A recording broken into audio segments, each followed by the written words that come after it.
Hola, buenos días. Buenos días a todos. ¿Cómo están? Bien. Nos tocó estar acá.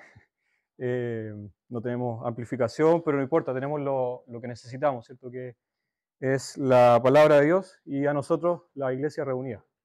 Con eso basta. Eh, bueno, estamos en esta serie de salmos que hemos estado viendo en el verano, la serie Cánticos de Gloria. Y hoy día, como el último domingo de febrero, vamos a ver el último salmo de esta serie, que es el Salmo 146. ¿Sí? Así que para que tengan sus Biblias abiertas, en el Salmo 146, vamos a orar ante el Señor.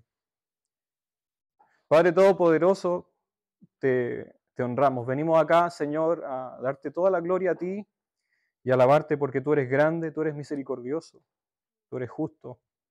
Ahora en este momento ayúdanos, Señor, con tu Espíritu Santo a poder entender, a poder abrir nuestra mente, nuestro corazón, para escuchar tu voz, para escuchar lo que tú nos quieres decir para nuestra vida, para alimentarnos, para ponerlo en práctica.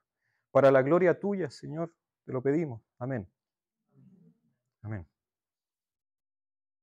Bueno, antes de entrar a analizar el Salmo en sí, eh, yo creo que todos estos últimos meses o años hemos escuchado en alguna parte comentarios como estas cosas no pasaban hace unos años en Chile. Algo está pasando con la seguridad en nuestro país. Y es que la corrupción y el crimen organizado ha crecido a tal punto en Chile y en general en Latinoamérica, pero especialmente lo sentimos acá en Chile que hay un cambio notorio, hay algo que está pasando que es muy diferente a lo que había pasado años antes. Lo he escuchado cada vez más seguido de personas de todo tipo de edades. Antes eran las personas mayores las que más hablaban de esto, porque son en general las que más se fijan en estos temas, pero ahora he escuchado a gente cada vez más joven decir, sí, realmente la cosa está brígida, está preocupante. Hace un par de días escuché la noticia de que acá en Chile había un militar venezolano, un comando que estaba en calidad de refugiado político, protegido por nuestro país, que hace 2 días fue secuestrado en plena capital de Chile, a plena luz del día, en su casa, en un condominio con seguridad y todo.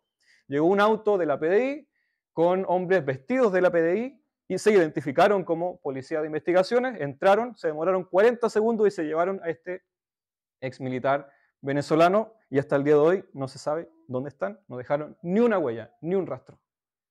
Así de brígida está la cosa con el crimen organizado. No se sabe quién fue, no se sabe qué pasó, pero eso pasó a plena luz del día, con un personaje protegido, importante. ¿Qué queda para nosotros, los simples mortales? Pareciera que estamos desamparados, pareciera que no tenemos dónde refugiarnos. Si eso pasó a plena luz del día, con gente vestida de la PDI, que no era de la PDI, obviamente. Bueno, vamos al Salmo 146. Vamos a verlo en 3 partes. La primera parte que nos habla de nuestra confianza y nuestra esperanza. La segunda parte nos muestra que el Señor es justo y la tercera parte que el Señor reina. Bien, recordemos que los salmos son una colección de poemas, de cánticos, de alabanzas de diferentes épocas compilados por diferentes autores, escritos por diferentes autores. Este Salmo 146 es el primero de los últimos 5 salmos que se le llaman los salmos de aleluya. Estos salmos comienzan y terminan con aleluya. Si se fijan ahí, el Salmo 46 comienza con aleluya, termina con aleluya. Y los que siguen, los otros salmos también, hacen lo mismo. Son salmos de agradecimiento, son salmos de alabanza. Este salmo fue escrito luego del retorno de Israel, del retorno de su exilio. Recordemos que el pueblo de Dios estuvo exiliado en Babilonia, fue invadido, fue sometido por este imperio de Babilonia, fueron llevados a esa tierra como exiliados. Después de eso, Dios hizo justicia y los trajo de vuelta por medio de otro imperio, el imperio persa que derrotó al imperio babilónico, y el gobernador Ciro el Grande permitió el retorno de este pueblo hebreo a su tierra y permitió que reconstruyeran todas sus ciudades y el templo del Señor. Este salmo se escribió en ese momento como un salmo de alabanza, de agradecimiento y de reconocer que Dios es justo y que nuestra confianza debe estar en Dios, que Él es el verdadero rey y no en los reyes terrenales, que suelen ser injustos, sino que nuestra confianza debe estar en el Señor, que es el que reina, el que hace justicia a los que están desamparados, a los pobres y a los débiles. Eso es lo que nos muestra este salmo. Vamos a la primera parte, nuestra confianza y nuestra esperanza, del versículo 1 al 6. Si se fijan ahí, el versículo 1 parte diciendo, aleluya, alabado sea el Señor. Aleluya significa alabado, por si acaso. Y dice, alabado sea el Señor, alaba alma mía al Señor. ¿Y qué significa alabar? Alabar significa elogiar, celebrar, apreciar, admirar o reconocer buenas cualidades de algo, de alguien. Te hago la pregunta a ti, piensa. ¿Qué es lo que sueles tú alabar? No te estoy preguntando acá por la respuesta políticamente correcta. Sí, Dios. Sabemos que eso es lo que debemos alabar. Pero la pregunta es, ¿qué es lo que tu naturaleza corrupta te tiende a llevar a alabar, a elogiar? Piensa, ¿qué es lo que constantemente estás apreciando, admirando, elogiando? ¿Qué es lo que solemos hacer en nuestra naturaleza que nos lleva hacia allá? Puede ser que tú estés alabándote a ti mismo. Oh, qué genial soy. Tus logros, tu carrera, tu inteligencia, tu éxito. Puede que tú estés alabando, elogiando tu carrera laboral. Puede que hayas llegado a una situación laboral muy buena y te elogias por eso. Te sientes orgulloso por ser exitoso. O puede que tú estés incluso alabando. Estoy nombrando cosas buenas, nada de esto es malo. Simplemente estoy hablando de que a veces se lleva a ese extremo, a ese exceso. Puede que tú estés alabando a tu pareja. Puede ser que el amor para ti sea una especie de Dios, un ídolo. Delante leí esa frase de Jorge Luis Borges. Enamorarse es crear una religión cuyo Dios es falible. Puede ser que en tu relación amorosa hayas hecho de tu pareja un Dios falible, porque ese Dios te va a fallar. Si tu expectativa es muy alta de tu pareja, como si fuera un Dios que te vaya a salvar, a redimir, en algún momento te va a defraudar, te va a enojar constantemente, porque no va a cumplir tu expectativa. O sea, estás poniendo demasiada expectativa en tu pareja, en tu hijo, hija, padres, algún familiar, etcétera. ¿En qué estás poniendo tu confianza? ¿Qué estás alabando? Quizá el dinero, lo material, no sé. Con esto concluimos que todo el mundo, incluso los no cristianos, adoran algo. Todas las personas, el ser humano por esencia, por naturaleza, es religioso. Por naturaleza, algo adora, en algo deposita toda su esperanza y toda su confianza, en alguna de estas cosas que nombré, que no necesariamente son cosas que suenan religiosas o parecen religiosas. El amor de pareja. ¿Cuánta gente conozco yo que hace un verdadero Dios de su pareja, del amor? Y pone toda su confianza y esperanza de salvación y de redención, de liberación en esa relación, que a veces se cae. Bueno, este salmo, cuando dice el versículo 3, no pongan su confianza en gente poderosa, en simples mortales que no pueden salvar, nos enseña a enfocar bien nuestra vida y nuestra alabanza.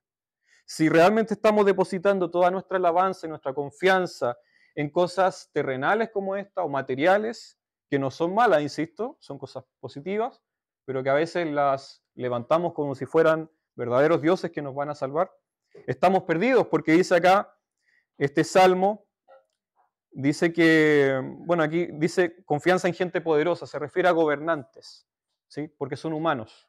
Pero también lo podemos extrapolar a cualquier cosa terrenal. Dice que son simples mortales, que no pueden salvar, exhalan el espíritu y vuelven al polvo. Y ese mismo día se desbaratan sus planes. O sea, con esto podemos decir que los simples mortales nos salvan, las cosas terrenales nos salvan, porque estos planes se arruinan, en algún momento se acaban, se rompe, se termina. se desbaratan sus planes, como dice acá. Pero si este salmo en esta parte nos invita a poner la confianza en otra cosa, que es mejor y que no perece. El versículo 5 nos dice, dichoso aquel cuya ayuda es el Dios de Jacob, cuya esperanza está en el Señor su Dios. Y nos dice acá confianza y esperanza en el Dios de Jacob. No es cualquier Dios, está nombrando algo específico, que es el Dios de Jacob. Se refiere a eso, al Dios que se ha revelado, que está acá, en esta palabra. El Dios que se ha revelado a su pueblo, el pueblo de Jacob. No es el Dios de tu imaginación, no es el Dios que se enseña culturalmente, que es como un viejito pascuero, sino que es el Dios que está acá, revelado. Y esto lo digo porque tenemos que revisar bien si el Dios que tenemos en nuestra mente coincide con el Dios que está acá, porque puede ser que tengamos una idea de Dios que no coincide con lo que dice acá. Y en ese caso, ese Dios no es real, es un ídolo de nuestra imaginación, que se armó en nuestra mente. Entonces tenemos que revisar si es que coincide. A veces se cree que Dios es como puro amor y pura paz y deja hacer cualquier cosa. Pero la Biblia nos muestra que Dios sí es amor, pero también es justicia, también es fuego consumidor. Entonces, acá nos dice que confiemos no en el Dios que tenemos en nuestra imaginación, sino en el Dios de Jacob, el que está acá. Y para confiar en ese Dios hay que conocerlo. Hay que dedicarse a conocerlo y darse un tiempo para leer esto, para empezar a conocer a este Dios, no al de mi imaginación. Y nos dice que pongamos toda la confianza en este Dios, el Dios verdadero, el Dios de Jacob, porque además Él es el creador del cielo y de la tierra. Significa que Él es el que está en poder de todo lo que conocemos. Él es el que gobierna todo el universo, porque Él lo hizo. Y por lo tanto es más poderoso que todo lo que hay en el universo. Y además nos dice que mantiene siempre la verdad. Es lo único, quizás lo único confiable que vamos a encontrar en esta vida, lo único verdadero. Por lo tanto, podemos confiar en este Dios. Entonces, el desafío para nosotros, para ustedes, es: ¿conoces a este Dios, el Dios de Jacob? Si tú no dedicas tiempo a conocer a este Dios, probablemente estés cantándole a un ídolo. Probablemente estás poniendo tu confianza en algo falso, en algo que está en tu mente. Para que no sea así, te invitamos a participar constantemente de la iglesia, para que podamos en comunidad aprender, conocer a este Dios verdadero y poder alabarle. Si no conoces al Dios verdadero, entonces no es posible adorarle o alabarle, porque probablemente estés adorando una idea que está en tu cabeza nomás. Y por eso el Salmo parte diciendo, alabado sea el Señor. Entonces, el Señor es digno de alabanza, por su misericordia, por su verdad. Alaba alma mía al Señor. Para que eso sea una realidad, conozcamos a este Dios y pongamos nuestra confianza en Él y no en seres mortales o en cosas terrenales. Bueno, interesante también que aquí dice no pongan su confianza en gente poderosa, refiriéndose a gobernantes. Es interesante porque esto aplica para toda época. Esto se dijo hace miles de años y se puede aplicar hoy día, se puede aplicar del gobierno anterior, del anterior y del anterior, y de cualquier otro, y de cualquier país. No pongan su confianza en gente poderosa, porque ahí no está su seguridad.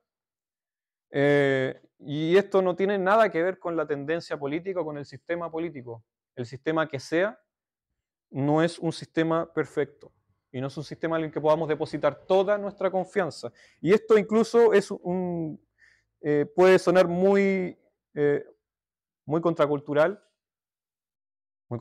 incluso para un gobierno totalitario, los gobiernos donde el líder pasa a ser como una especie de ídolo, un líder supremo, casi un dios. Pero bueno, nosotros podríamos caer en eso incluso acá en una democracia. Con esto no estoy diciendo que no hay que votar, no tiene que ver con eso.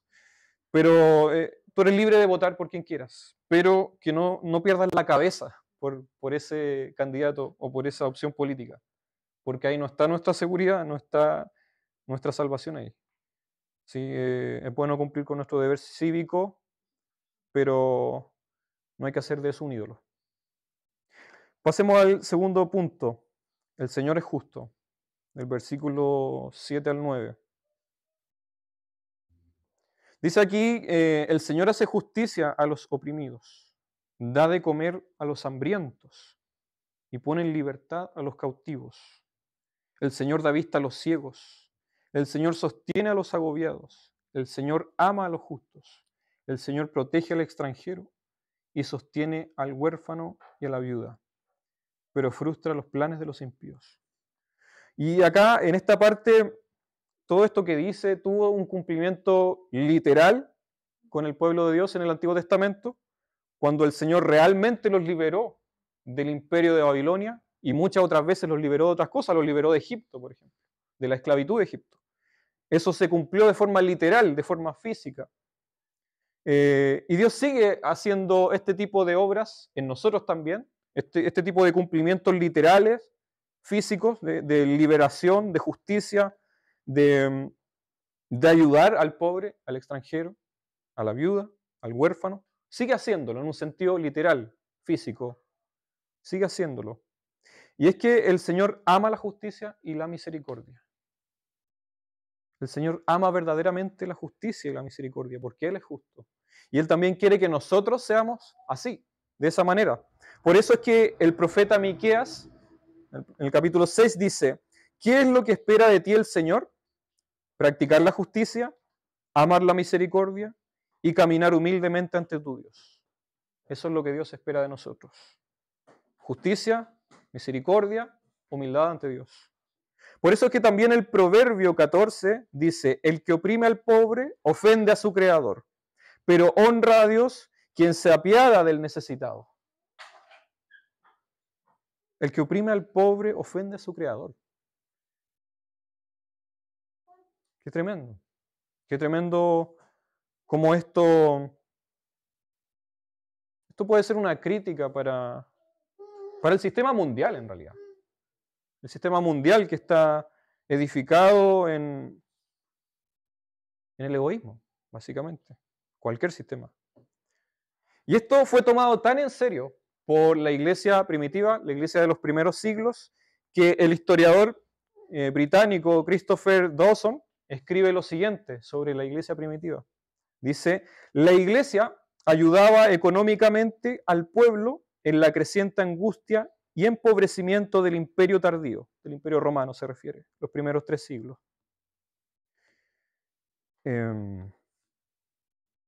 Perdón, me perdí en la cita. Ahí sí. En ese tiempo, sus vastas dotaciones, las cosas materiales de la iglesia, fueron literalmente el patrimonio de los pobres. Y en grandes ciudades como Roma y Alejandría, la iglesia gradualmente se hizo responsable de alimentar a los pobres y de sostener hospitales y orfanatos. Sí, los primeros hospitales fueron creados por la iglesia, cuando nadie quería hacerse cargo de los enfermos pobres. Cada uno se costeaba su propio médico personal, pero no habían hospitales como hoy día. Si eras pobre, arréglatelas tú solo. La iglesia fue la que empezó a fundar hospitales, orfanatos y colegios gratis para la gente que no podía pagarlo. En una época en que a nadie le interesaba, a nadie le importaba educar a los pobres, cuidar a los pobres o a los huérfanos. La iglesia lo hizo. Sigo la cita de este historiador, Christopher Dawson. Dice: San Ambrosio, un obispo, declaró que era cosa vergonzosa tener en el altar de la iglesia vasos de oro, cuando había cautivos que debían ser rescatados. Y en tiempos posteriores, cuando Italia era devastada por la hambruna y las invasiones bárbaras, se dice que San Gregorio tomó tan seriamente sus responsabilidades que cuando en Roma un pobre era encontrado muerto por el hambre, él se abstenía de celebrar la misa, como si se sintiese culpable de esa muerte. Así de cuático, así de en serio se tomaban la misericordia al pobre. Así de en serio. Un pobre que moría de hambre en la ciudad, se lo tomaban como si fuera responsabilidad suya, la iglesia.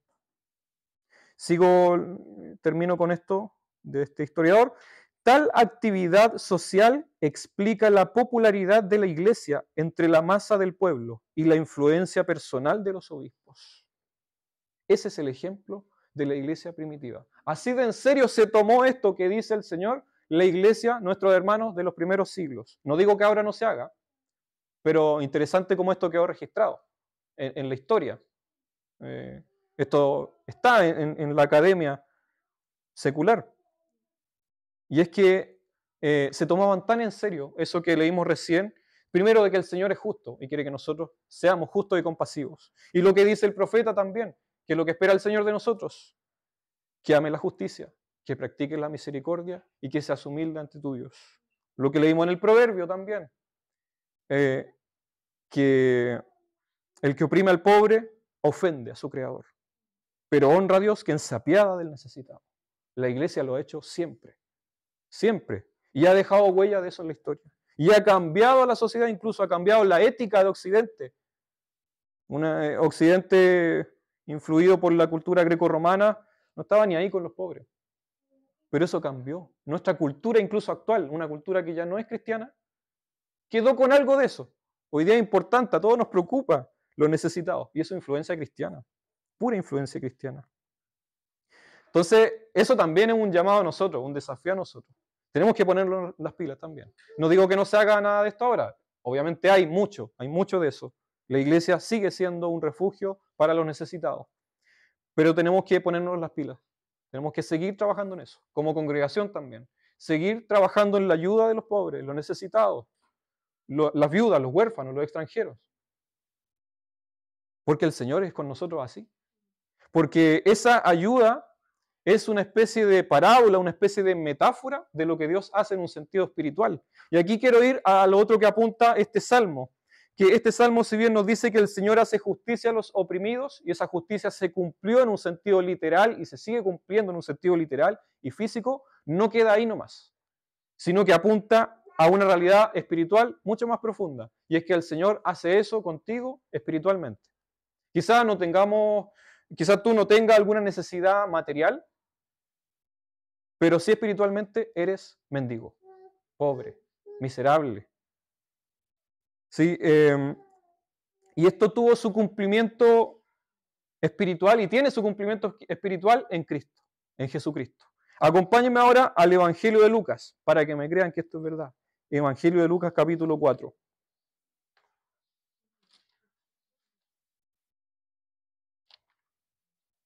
Lucas, capítulo 4, versículo 16 al 21.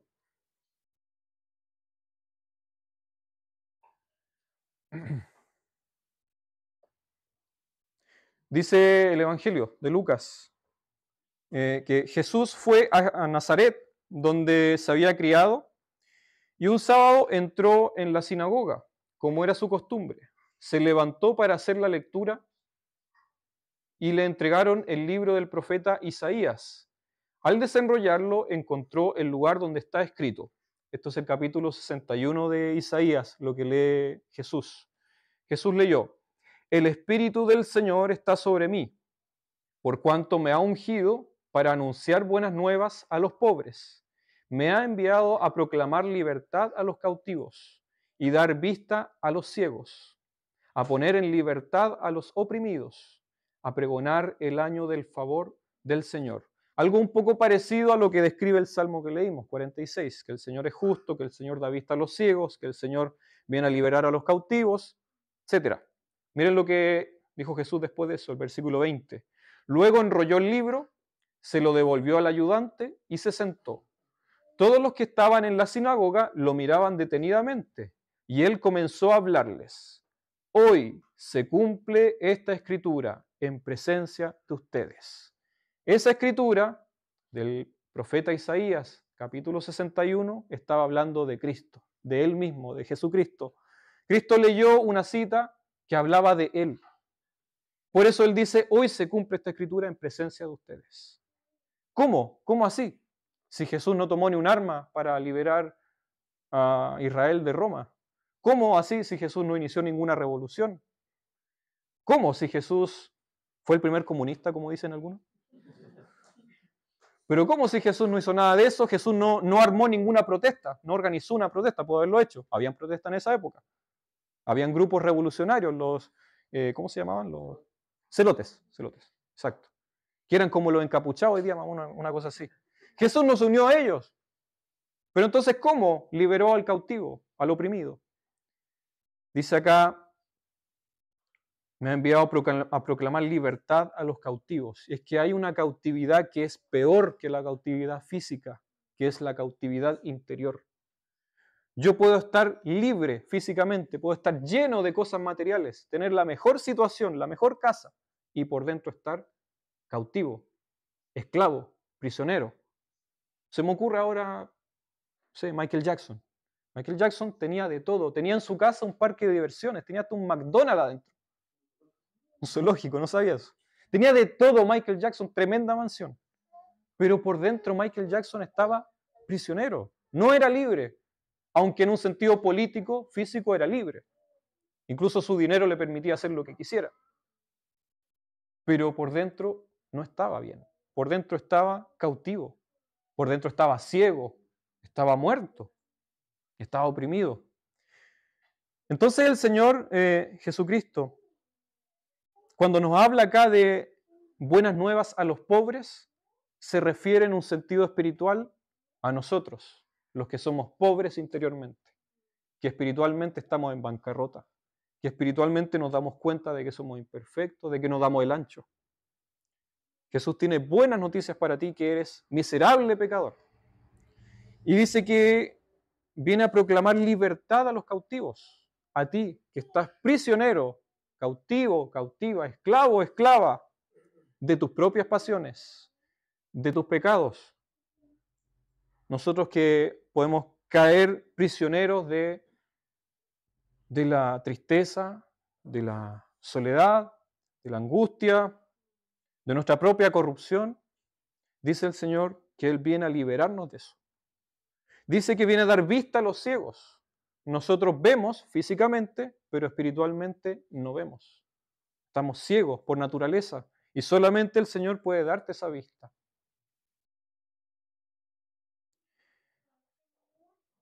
A poner en libertad a los oprimidos. También lo mismo. Tú que estás oprimido, oprimida por las situaciones de la vida, por tu propia naturaleza corrupta, el Señor dice que viene a traerte libertad de eso.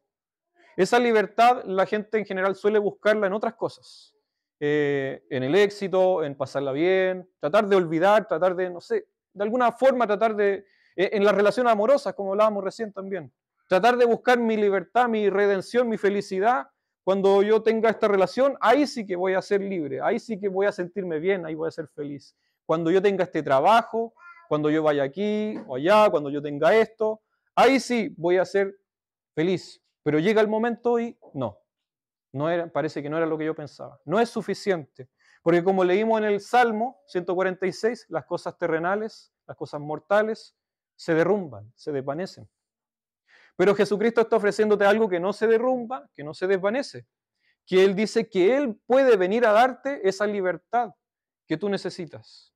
Si tú estás oprimido en este momento por la tristeza, si tú estás oprimido, oprimida en este momento por el estrés, producto de tu propia corrupción o de la corrupción de otros sobre ti, el Señor puede liberarte de eso. Solamente Él puede hacerlo. Por eso en Él se cumple plenamente este salmo que también nos dice que Dios libera a los oprimidos. Solamente Cristo puede liberarte. Y que recordemos que fue el mismo Jesús, el Señor, que dijo en las bienaventuranzas, dijo, bienaventurado el que tiene hambre y sed de justicia, porque será saciado. Yo busqué saciar esa hambre de sed y justicia en organizaciones políticas. Yo cuando era más adolescente. Iba a decir más joven, pero soy joven todavía.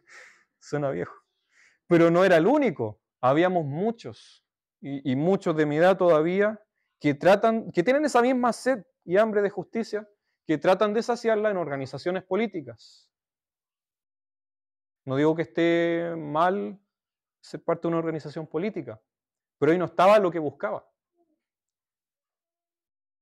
Porque solamente Cristo puede hacer eso. Dice que Él es el que sacia el hambre y la sed de justicia, porque Él es justo, verdaderamente justo. No como los regímenes y los gobiernos de nuestro mundo, que por muy buenos que sean algunos, igual se caen en algo. Siempre, todos, siempre fallan en algo, no dan el ancho. Yo pensaba el otro día, ¿cuánta gente dio su vida por revoluciones del pasado? No sé, la Revolución Rusa, por ejemplo, la Unión Soviética. ¿Cuánta gente dio su vida por eso y la Unión Soviética ya no existe? Ahí quedó. Su esfuerzo fue en vano. Dieron su vida por nada.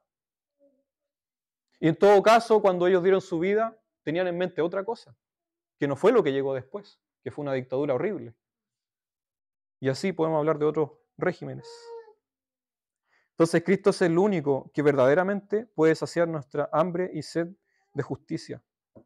Entonces, si nosotros buscamos libertad, acudamos al Señor, porque Él es el que verdaderamente nos trae libertad y nos alimenta. Volvamos ahora hacia el Salmo 146. Dice este Salmo que leímos que el Señor hace justicia a los oprimidos. En un sentido literal, sí, pero pensemos sobre todo en un sentido espiritual. Tú estás oprimido, oprimida, el Señor te puede hacer justicia. Da de comer a los hambrientos. En un sentido literal, sí. Si te falta el pan en la casa, el Señor te lo va a dar si tú lo pides. Pero piensa en lo espiritual también. Busquemos las cosas celestiales. Si tú estás seco interiormente, si te falta algo, el Señor puede saciar esa hambre espiritual. Pone en libertad a los cautivos, espiritualmente hablando. Da vista a los ciegos, a ti que no veías ni entendías. Sostiene a los agobiados, ama a los justos, porque los que acuden a Cristo son justificados por el sacrificio de Cristo en la cruz, que nos declara justos por la fe en Él, no por nuestros méritos, sino por los suyos, porque Él murió en lugar nuestro y por eso somos declarados justos o inocentes, aún sin serlo. El Señor protege al extranjero, en un sentido físico literal, sí, pero piensa que tú también eres como un extranjero, porque estás lejos del reino de Dios, o estuviste lejos del reino de Dios, y como un extranjero te acoge. Además, en este mundo es como si fuéramos extranjeros, que a veces nos sentimos como extraños, como que no encajamos en ninguna parte.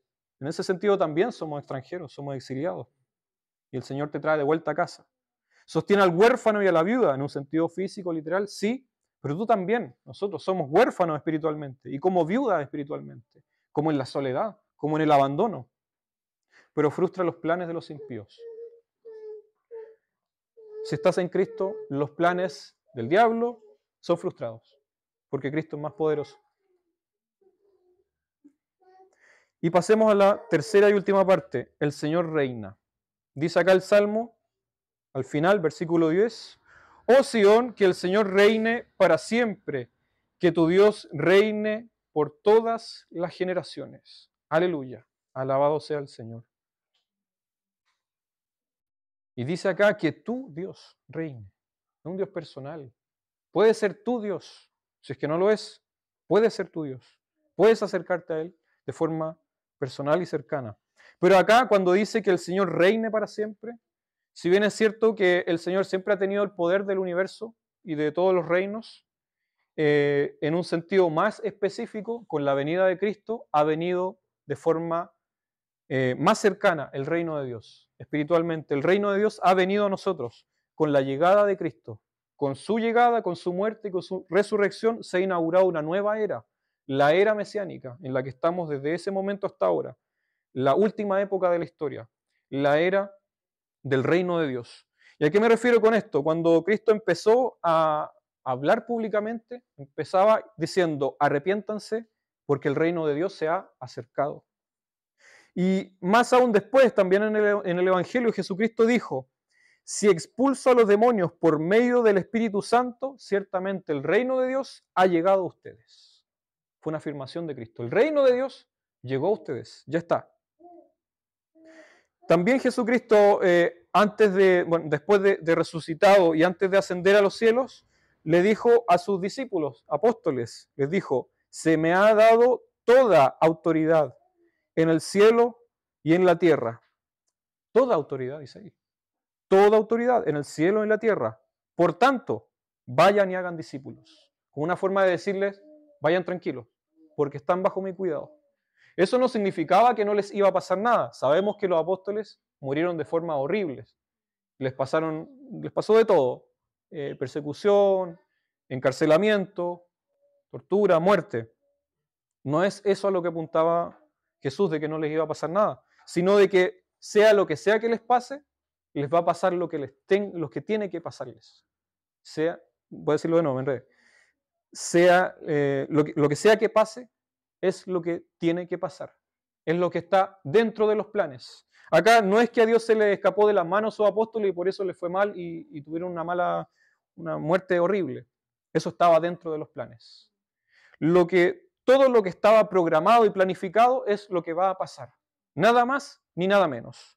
Toda autoridad me ha sido dada en el cielo y en la tierra. Por tanto, vayan y hagan discípulos.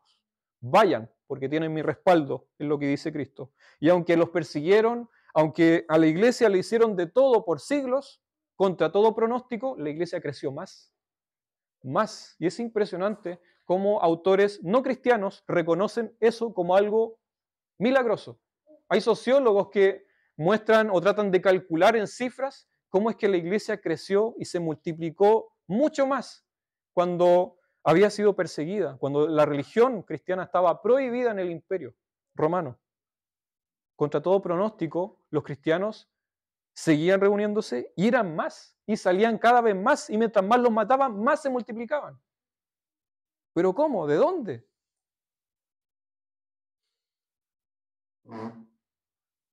Eso es lo que promete el Señor, de que como su reino está acá y como Él reina, la iglesia va a seguir existiendo, pase lo que pase, sea que haya persecución o guerra o que no tengamos electricidad o que no tengamos acá parlantes, da lo mismo, la iglesia va a seguir estando pase lo que pase. Cristo verdaderamente reina hoy día. Y si Cristo reina, entonces podemos descansar en Él. Podemos estar tranquilos de que nuestra vida está en sus manos. Nuestra vida, tu vida, no está en manos del azar. No está en manos tuyas. Y eso sí que sería terrible. No está en manos nuestras. No está en manos del gobierno, ni de los incendios. Tu vida y nuestra vida están en manos de Cristo.